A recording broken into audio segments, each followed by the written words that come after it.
Pérou News aujourd'hui, tout ce que vous devez savoir sur le Pérou. Magali Medina se moque de la vente aux enchères des billets de Miss Pérou. En finale, elles vont payer pour entrer. L'animateur de télévision a accueilli avec grâce la promotion 4x1 que l'organisation de Jessica Newton propose au public. L'animatrice de télévision Magali Medina a consacré les premières minutes de son émission Magali Télévision. La firme a commenté la promotion des billets pour Miss Pérou. Au milieu des moqueries, il a souligné que les billets continueraient à baisser. De même, il a indiqué que les ventes ont été si faibles que cela a conduit l'organisation de l'événement à offrir des réductions importantes. Au cours de son émission, la personnalité de la télévision a noté en riant que les billets étaient vendus avec une offre 4 pour 1, faisant référence au fait que les billets les plus chers avaient réduit leur prix à 185 sols chacun. Le conducteur de VTT a souligné que les gens ne veulent pas investir dans des billets pour un événement de beauté. Magali Medina a également évoqué Jessica Newton, organisatrice de Miss Pérou, critiquant la stratégie marketing utilisée pour promouvoir l'événement. L'animateur a prédit qu'à mesure que la date finale approche, d'autres offres seront lancées. Il nie avoir opposé son veto au Miss de Jessica Newton. Magali Medina a également évoqué le prétendu veto des candidates de Miss Pérou sur ATV. L'animateur a catégoriquement démenti, soulignant que les participants étaient au journal télévisé de la chaîne. Les ratés sont venus à VTT, alors ils vont dire que je leur ai interdit de passer. Il y a les ratés, je crois vraiment qu'année après année, personne ne veut essayer d'être candidat, a commenté la journaliste, ajoutant qu'à son avis, les candidats d'autrefois étaient meilleurs. Mais bon, la beauté est subjective, a-t-il déclaré.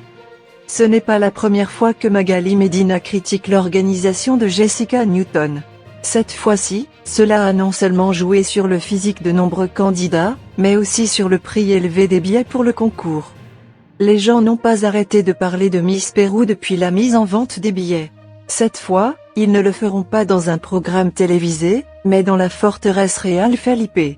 Ils font payer les billets tellement cher que le public dit que Marc Anthony ou Karol G ne seraient même pas présents.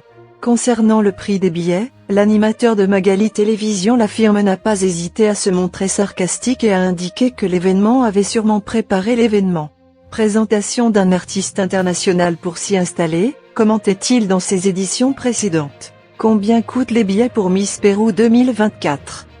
La finale de Miss Pérou 2024 comporte 3 zones, platine, VIP et populaire, dont les prix varient en fonction du budget des participants. Le premier coûte $200 ou son équivalent en sol, S740, tandis que l'emplacement VIP a une valeur de $100 ou S320. Enfin, l'expérience populaire coûte $80 ou S296. Laissez-nous votre commentaire, donnez-nous votre like et abonnez-vous pour continuer à grandir et suivez-nous sur nos réseaux sociaux, Facebook, YouTube, Instagram et TikTok. Pueden perderse esto este fin de semana. Señores, 4x1, 4x1. Se remata, día de promoción. Miss Perú, si quieren ir a verlo, ahora está en oferta. 4 entradas por el precio de una, nada menos. Así es, parece que no hay gente que quiera pagar tanto. Así que 4 por 1. Ahí está, no estoy bromeando, es cierto, pero van a decir que yo soy la bruja mala del cuento. Miren, Miss Perú remata entradas para la gran final tras el rechazo a sus astronómicos precios. Por último, el día de la gran final va a decir, nosotros le pagamos por entrar. Pérou News aujourd'hui, suivez-nous sur Facebook et Instagram.